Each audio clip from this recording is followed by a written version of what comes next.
Qui sommes-nous? Qui es-tu? Qui suis-je? Comment tout cela est possible? Que faisons-nous là? À quoi bon? Pourquoi donc? Dans quel but? Vers quoi nous dirigeons-nous? Une catastrophe, un inévitable cataclysme, une inéluctable convulsion, tapis derrière circonlocution et circonvolution. Parlons de l'évolution d'une telle pensée. Comment a-t-elle pu se former? Comment avons-nous pu en arriver là? À quoi bon? À quoi bon continuer, se démener, espérer ou simplement vouloir exister? Si la misère du radeau d'une humanité déchirée, au cœur d'une tempête déchaînant vents et marées, ne serait plus qu'une vague histoire de régularisation naturelle, prétendue propension profondément ancrée dans l'union d'ensembles divers et pluriels. La société, qu'on le veuille ou non, elle nous unit et nous définit malgré tout. Essayer de vivre en marge de toute communauté, de s'éloigner de tout entourage, de chercher son ermitage, dû à une supposée vacuité du futur de l'humanité, n'est là qu'une quête de déshumanisation. Vous ne seriez qu'une appoggiature humaine à la recherche de la renonciation.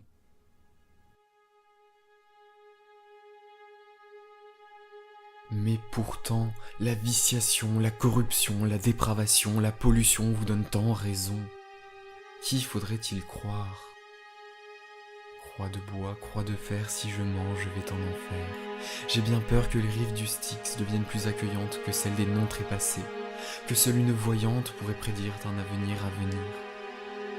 Pensez-vous réellement que le phénix renaîtra toujours de ses cendres?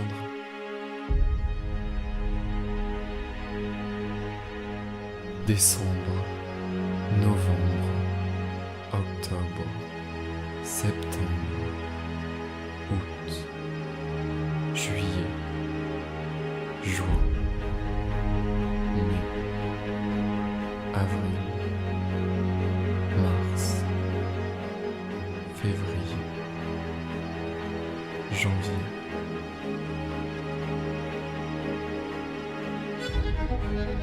Tout pourrait recommencer, la boucle serait de nouveau bouclée. Mais non, à trop nous considérer, nous en viendrons par oublier le passé, enfermés dans des présents n'ayant rien en commun, outre le temps et un sixième sens, manichéen. Nous subsistons être fondamentalement identiques, mais pourtant ça nous rend si divers. Une des clés serait-elle la diversité? Laissons cette idée vaquer, nous n'aurons même pas à la convoquer, elle reviendra assurément et fatalement. Laissons faire le temps, laissons-lui au moins cela, le fait de s'exprimer, sa relative ubiquité n'en est pas pour moins affirmée.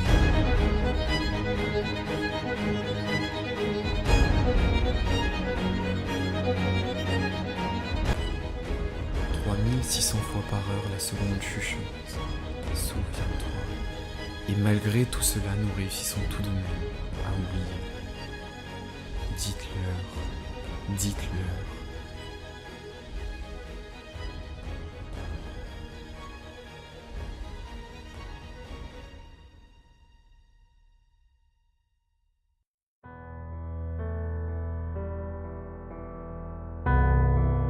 Sauter à pieds joints dans un gouffre, se diriger dangereusement vers un événement sans précédent. Un avènement, celui d'une ère nouvelle dont nous ne ferions peut-être pas partie. Mais comment oser qualifier cet événement de sans précédent? Avons-nous déjà oublié? Je ne vous ferai pas l'affront de vous rappeler qu'il y a déjà eu 5 extinctions massives, 5 crises biologiques. Est-il l'heure de celle de l'Holocène par cause humaine? L'Anthropocène s'inspirera-t-il des mythes antiques? Chronos, le dévoreur, insufflera-t-il sa phobie et corrompra-t-il par son obsession une humanité qui n'aurait peut-être qu'un rôle de passeur à jouer? Qui prendra le flambeau? Qui sera présent lors du passage du témoin? Avant même cela, que dirons-nous quand ce ne seront plus des fanatiques mais des scientifiques qui nous annonceront finalement la fin du monde? Non, d'un monde, le nôtre. Qui oserait parler de nigologie? En voilà une autre de néologie. Suntelea biotoseidolon? À quoi bon?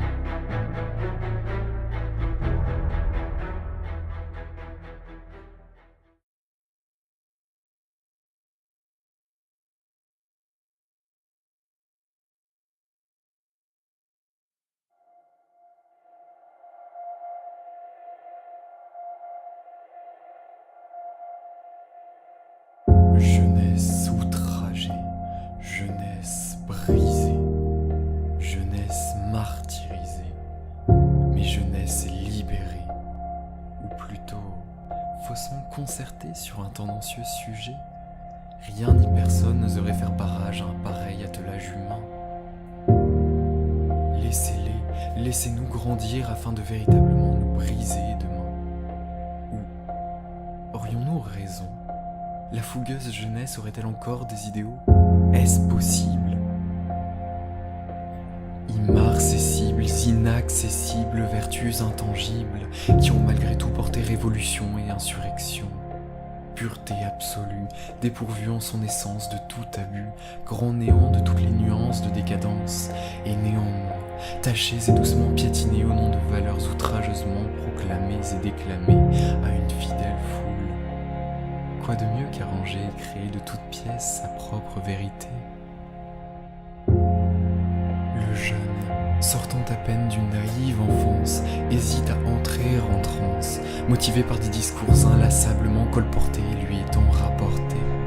Ce jeune doit devenir citoyen. Les juvéniles idéaux qu'il pensait amener seront-ils tous brisés sous le coup de ses ascendants spirituels ? Douce impression de déjà-vu, anciens et modernes.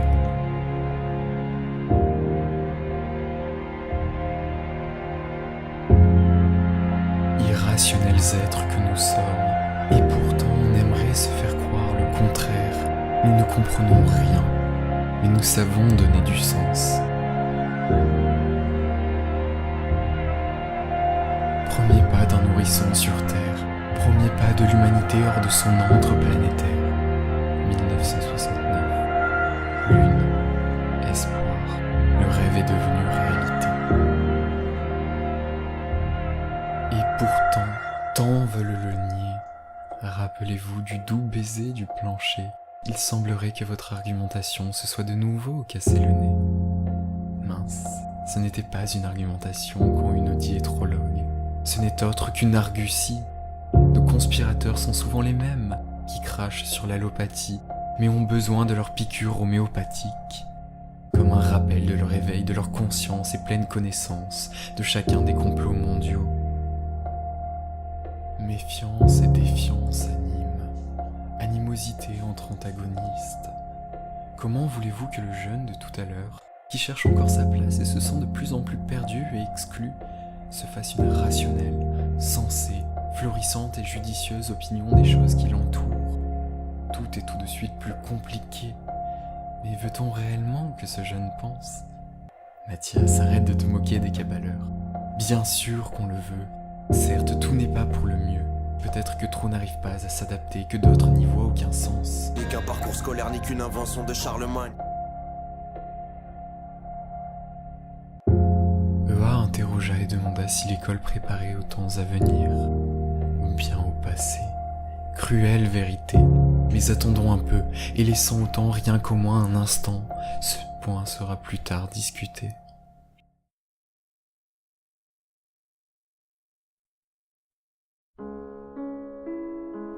Quelques questions ont été posées. Dieu ne joue pas au dé, mais pourtant tout nous dépasse et nous surpasse. La place était-il loin du compte ? Ne pensez-vous pas, de plus, que le démon de la place serait similairement équivalent à une question contemporaine qui agite les grands esprits du XXIe, isomorphe à cette quête d'intelligence artificielle complète.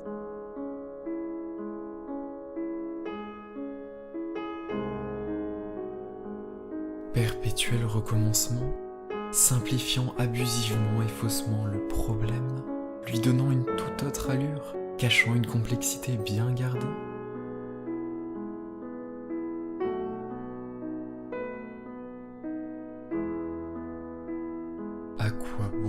À quoi bon continuer ?